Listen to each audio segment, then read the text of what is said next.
Oh, this will be interesting. It's fine. It's fine. Uh, Shoot, let's hop right into it, man. Let's hop right into it. Try to make it short and sweet. Today's topic is content creation. Content creation. So in week one, was it? We talked about our ideal client. Um, and we also talked about where Week two. week two, week two. And we also talked about where our ideal client would be hanging out at, what social platform, they would be hanging out at. And that's important. If you haven't watched that, people who are watching this pre-recorded call, go back to week two, because if you do not know your ideal client, you're just going to be posting content and it's not going to help you achieve the goal that you have. It's just you're posting content, yes, but it's not targeted towards the problem your target audience has or your avatar has. But the cool thing, so just to give you the overall blueprint of today's lesson, we'll talk about the basics of content creation and how to batch content. We'll talk about different tools that we can use, and we're also going to explore this new tool called GPT. There's multiple like AI apps that if you ask it a certain question, it'll literally spit out a bunch of information. People are saying it's going to change the game, but they're not sure how. But after using it last night and playing around with it a little bit, I'm like, yo, this is a total game changer when it comes to content creation and coming up with ideas and descriptions, for your content, things like that. But let's get right into it. We'll start off first by discussing the content buckets. So let's get the artwork going. So we got, again, if I'm squinting, it's because I don't have contacts in and my eyes are just that bad, even though the computer screen is right there. Oh no, you're good. I'm blind without mine too. So So before we create the buckets, we got to figure out what our topic is. So we can pick any industry, whatever you want, AP. What topic are we? When I say what topic, what do we want? What word do we want to own in the minds of the consumer? Like if you were to go on Instagram and type in um, any basketball trainer, you'll be able to see on their page, like, oh, obviously the word that they want to earn or own is basketball training, basketball coaching, yoga teacher. She has a bunch of yoga stuff. Like, what is the topic that we want to own in the minds of our audience? Just give me any topic outside of dentures. I mean, I think to make this more beneficial for both of us, since we're the only ones on here, let's stick to something basketball related. I bet. So we'll say, okay, bet we'll say basketball leagues, youth basketball leagues, There you go. 3v3 youth basketball leagues. There we go. So that's our topic. Okay, so now we have to figure out, let me draw my buckets. Uh uh Always the best part of Zooms. the buckets. So you can have as many buckets. I mean, they call it multiple different things. I like to call them buckets, but different types of content. So if I look at our topic, 3-on-3 youth basketball leagues, I should be able to pick out at least 10 things from that topic to talk about. Maybe one is, why 3-on-3 is better than 5-on-5. Who is 3-on-3 for? Why should a kid do 3-on-3 instead of AAU? Or I should be able to list multiple different like subcategories of that. So let's just name off a few and I'll just type them in as we go. So we talked about, I think I just said why 3-on-3 is better than 5v5. Why 3v3 over AAU. Again, this is for our target audience. So we got to keep them in the forefront. interesting thing with this is we kind of have two target audiences. We have the parents and we have the athletes themselves. Do you not include coaches in that target audience? Definitely could include coaches in that target audience. Because a lot of coaches would want to, like, they're used to 5-on-5, so need to target them as well.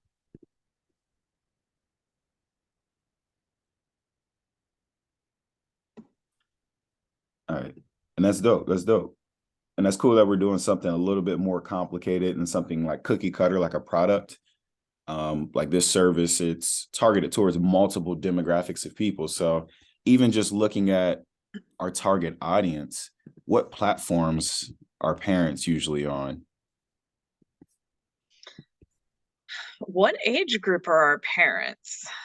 That's it. That's another good question. Because parents these days, right, are 30, between 30 and 50, right? That's a big range. Okay, actually, let's back this up. How old are our kids? Well, good question. So if we're talking youth leagues, it would be ages 7 and up. But do we want to narrow this because the parents who are raising a 7-year-old might be 20s Could be. versus parents raising a 17-year-old? Just could be in there like lower 40s, mid 40s. Yeah, and I mean those are different because a parent in their 20s is going to be more on like TikTok, Snapchat, those kind of things, whereas a parent in their 40s is probably more Facebook oriented. Mm-hmm. So that, I mean, those little details alone change our location for reaching parents. Mm-hmm. So we got different groups of parents. This is the thing Aaliyah and I were talking about with breaking her target audience into age groups. Just say parents 18 to 28. I'm just kind of throwing out numbers. 29 to 40. It's a pretty big range. That's not that bad though. That's almost a decade. Then athletes, they're mainly between the ages of, we'll say instead of 7, we'll go 9.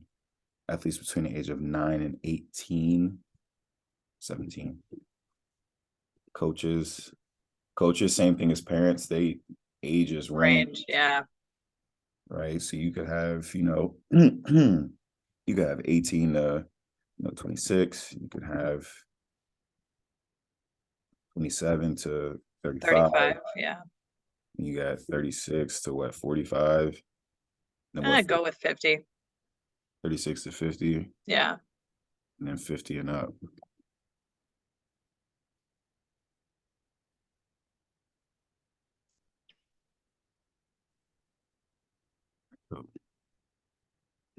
So we have our different age brackets, age ranges. So parents 18 to 28, where are they usually at? 18 to 28-year-old parents. They're usually on Instagram, I would assume. I would lean more towards TikTok and Snapchat Mm.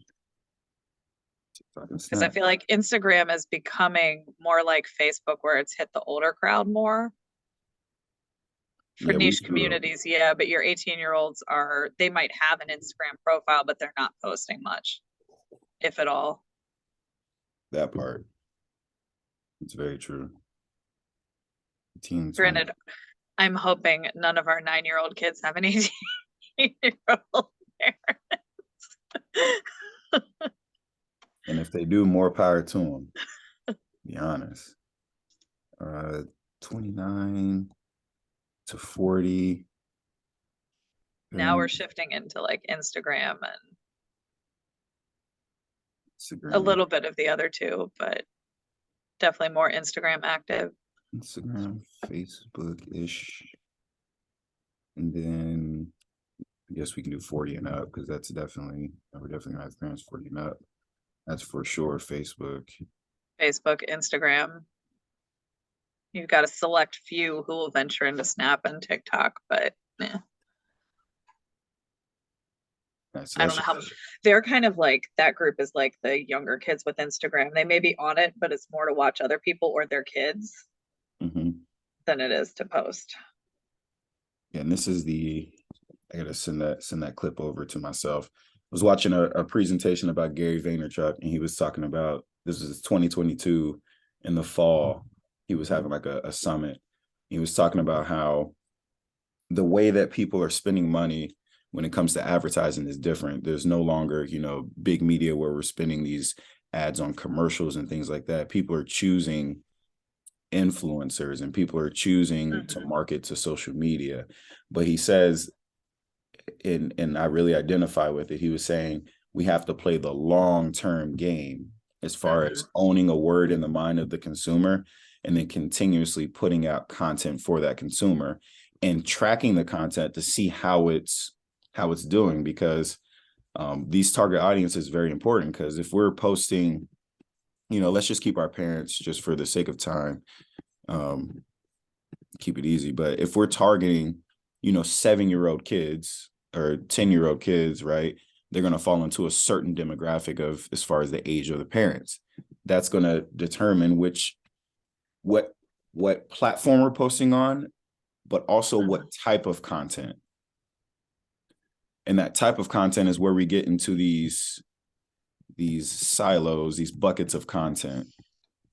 Because if we're trying to target parents, 18 to 28 on TikTok and Snapchat, what type of content will we be posting on those networks? Well, maybe it's, again, David Shands also said something. I'm so happy it came to mind. We have to determine the information that we're putting out. Are we looking to solve our clients' problems? Are we looking to entertain them? Like, what is our end goal with the content that we're putting out? So for our service, 3-on-3 youth basketball leagues, we're trying to educate them. So if we're But on, you can do both sometimes though. You can educate through entertainment. And I think that younger crowd would need to see some of that entertainment. They're not the ones that are going to be scrolling for news or for, just straight up educational content. They're going to be more inclined to pay attention to something that has more entertainment value. Mhm. So if you're incorporating entertainment into the educational piece, if that makes sense. Nah, for sure, and you're right. Like, there's definitely an overlap. There's definitely an overlap. And then back to Gary's point, it's about doing the research, and when you post the content, looking at the analytics and the comments and the likes and seeing, is this tracking with my target audience? I think we had mentioned like a couple calls ago, posting content just to post content, and you get the likes and the comments, but are they Mhm. the likes and comments that are Lead to from? anything. Yeah, exactly. Like, what is that? Where is that getting you? But different silos of content. Go back to that. So we got types of content, so we can maybe offer them like some different quotes from other coaches and trainers talking about, the 3-on-3 game. Maybe another type of content is, skits. Again, this is just open brainstorm. And knowing what type of content you prefer to create is always good to know as well. Because if you're not a person who likes sitting in front of a camera or likes to, Mhm. I enjoy doing video content. So I don't mind setting up a camera and talking in front of it and doing moves and things like that. But knowing what type of content you prefer is also important. So let's say another type is like different skits that are, funny but educational. You know, and maybe another type of content is, maybe it's an interview. Maybe there are interviews that you're doing with other coaches and players. Another type of content I would is, include like, I don't know what you were about to say, but I would include like highlights of kids actually playing 3v3. Because and I mean, you can have something to go along with that, some kind of, you know, like talking as highlights are playing or whatever, but that way they get to see the difference between 3v3 versus 5v5. Mhm. Because in a world where most basketball is 5-on-5, a lot of parents have never seen really good 3-on-3 in action, I should say. Right. What other types of content? What were you about to say before I cut you off? I was thinking out loud. Majority of the time I'm thinking out loud, if I'm being honest. That's why I always say feel free to cut me off. I think we got quotes, funny skits. Maybe it's just tutorials. Yeah. Tutorials on how to play. Not necessarily 3-on-3, but just tutorials on how to play good basketball. So we got 1, 2, 3, 4, 5. We'll stay with these 5 for now. And you can create as many buckets as you want. Like for my private training, like for my training business, I'm actually pull it up. I have 1, 2, 3, 4, 5, 6, 7, 8, 9, 10 different buckets of content. And the buckets of content is important because it's often hard if we're trying to stay in the front of the minds of our consumer. We have to consistently be posting content, unfortunately, with this, with how short our attention span is these days. So to make it easier on ourselves, it's easier to batch the content rather than just trying to create content on a day in and day out basis. So like, for example, we could take, this quote, we could think of 10 quotes right now, 10 quotes right now. Each quote is a content piece that could be posted. So with those 10 quotes, we got 10 weeks of content right there. Yeah. Skits. What are 10 skits that we could do? All right, 10 skits, that's 10 weeks of content right there. 10 types of that content. Interviews, same thing. And the list just goes on. So it's a great way to be able to pre-plan your content, be able to be efficient with the content you're creating, right? And not have to take 30 minutes just for one post or an hour just for one post. I know starting out, that's what I used to do. I used to take a crazy long time just to do one post. Yes, I got it. 13 likes. It was worth all 60 minutes. Right. And it makes it easier for us to test it out, right? Like maybe we find out highlights of kids playing isn't tracking very well on TikTok and Snapchat. Maybe we're like, all right, like let's try to push that content on Instagram and Facebook and see what that does. Anything else to add, AP, on that? Nope. Nope. Good to go. So again, just to recap, I'm going to delete all of this. I can't batch delete all of it. Or maybe I can. But in the process, so again, one, we have to figure out why we're creating the content, right? Are we looking to help our target audience? Are we looking to entertain them? Combination of both, trying to solve a problem. Figure out your content buckets, the types of content you want to create. Is it video? Is it audio? What types of video? What types of audio? Is it pictures? Is it quotes? How do you want that to look? The aesthetics of it. Because our goal is somebody should be able to come to your profile and immediately know what you offer and what you stand for. They should be able to go to your profile and just scroll like, oh, okay, they got a bunch of basketball content. Okay, that means that they teach basketball. It should be that obvious when you're posting content, what you do, what you offer, and also that content should be in the description in your bio. So I'm going to transition over to this chat GBT, because a lot of times it's people can have some trouble trying to figure out, what types of content they need to post.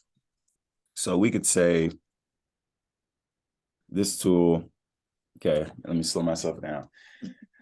I don't know if people are familiar with this, but this tool, you can ask it, it's an AI robot generated. So it's not Google where you just type in a phrase and then it searches things. You have to type in specifically what you want and it will populate it for us.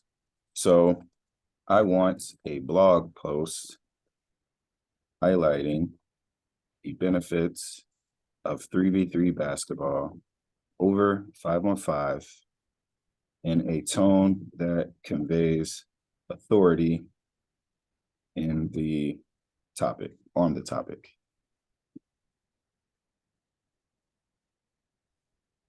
Give it some time. You know, it's not as quick as Google, 30 seconds, But my 0.2 guess is seconds. you don't have to sort through a million options to find the ones that are actually relevant. Correct. And it makes it easier to create descriptions for your product. It makes it easy to create different topics. We talked about the long types of content. If one of the types of content is like a blog post because you're a writer, it makes it easy to just gather information in to be able to share it out. Give it a little bit more time.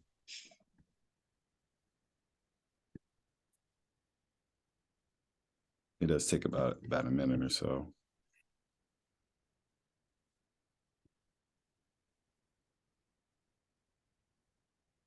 I mean, either way, we'd still be filtering through Google searches right now to find something worthwhile. So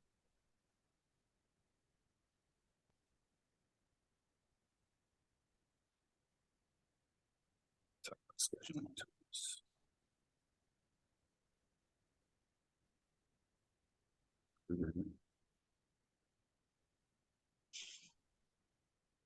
I'm curious about your bowling alone thing. Oh, I think that was that was a project I did like it might have been high school or college. I think it was a book or something like that. And we had to like do a presentation. Not sure why it's a favorite or, a saved tab. So I was like, these are some interesting.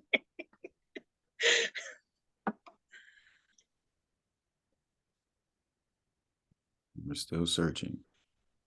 How impatient we are for AI to do the work for us.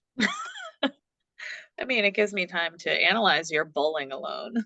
But while that's popular, we can actually talk about kind of some platforms or some tools to use when it comes to creating the content and actually scheduling the content. Are you familiar with any tools? Like, are there any tools that you're using yourself when it comes to creating content, scheduling content? I mean, scheduling, I'm mostly decent with time management in that regard. So I'm relying on my own skill set there.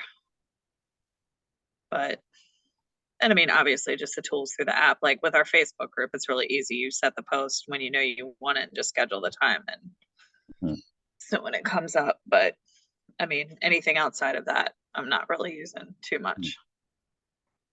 Facebook has a scheduling feature. Instagram just created a scheduling feature. I'm personally not a big fan of the Instagram. Okay, so I should preface this. Whenever you're using like a scheduling software, it limits the type of content you can post and to what platforms you can post on. So like Instagram scheduling content, you can schedule that content, but when you go to save the content, so I created like a SOP, like standard operating procedures for my marketing team. So that way, whenever they're posting content, it can be consistent. When they post it, if you were to post content on Instagram, go to your post and then click save, it's going to save it with a watermark on it. That watermark, when you go to put it on other platforms, it's going to affect the analytics on it.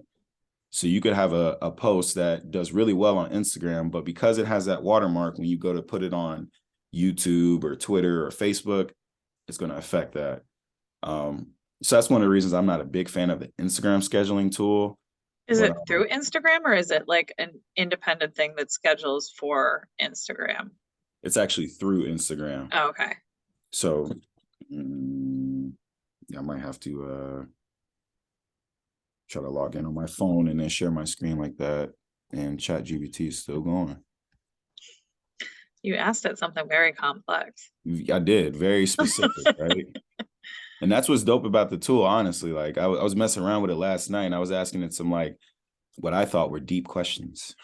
And ChatGPT was going ham. I'm like, okay, this is nice. Like literally created a whole blog post for me. I already posted it and everything. I only made like Nice. maybe a couple edits, but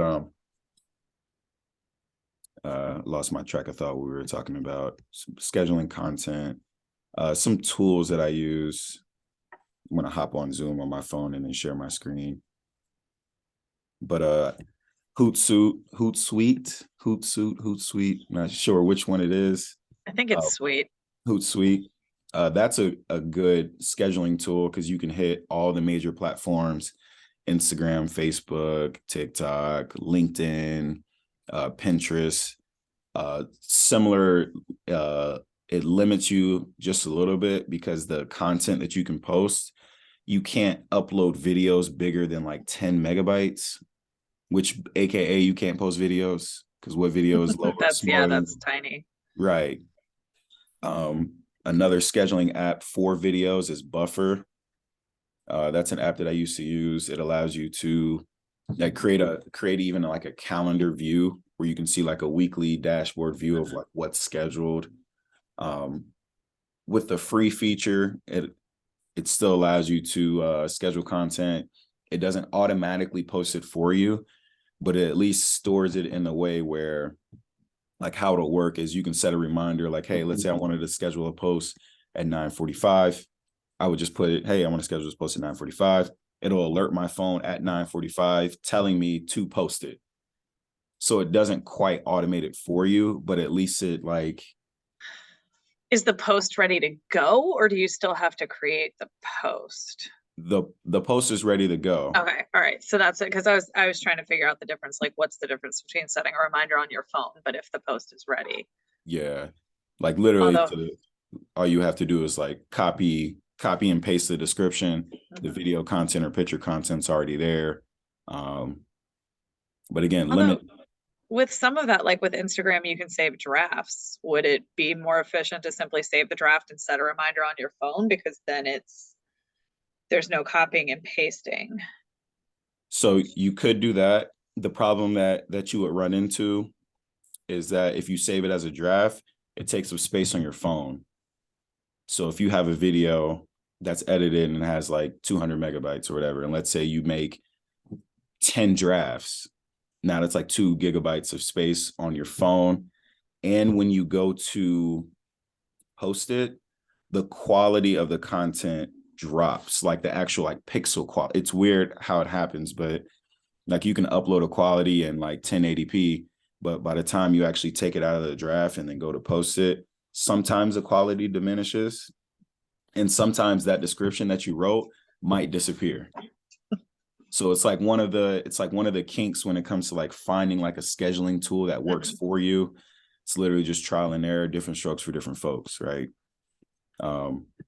Because what is dope is like why I created a SOP is because I realized what platforms I wanted to post on and then what order it would be easy to post on. So like my marketing guy, he creates the content on Instagram. He saves it before he posts it, because if you post it, then save it, it has a watermark.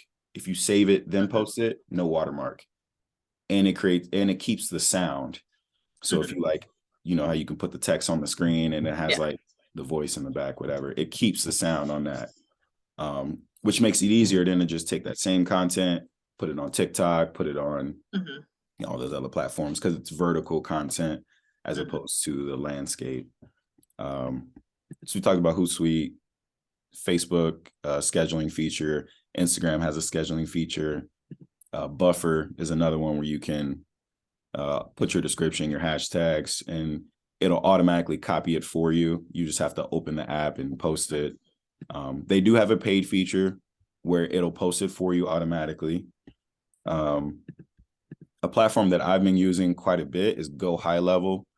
I think it was last week we were talking about figuring out a payment a way to get paid, figuring out, you know, what your offer is and things like that. Go High Level is like an all-in-one database where you can use it for your CRM, so you can track your sales. You can create like automations. So when somebody submits a form on your site, excuse me, it automatically begins to walk them through a sales process. So Mhm. automatically sends out emails and texts for you.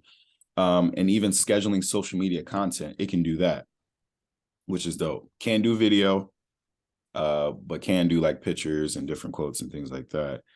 But again, just sharing all the tools, because through trial and error, I figured out what tools work with what platforms and what Mhm. order the content needs to be posted. So it's like, what's the analogy Gary Vaynerchuk go to? He said it's sock.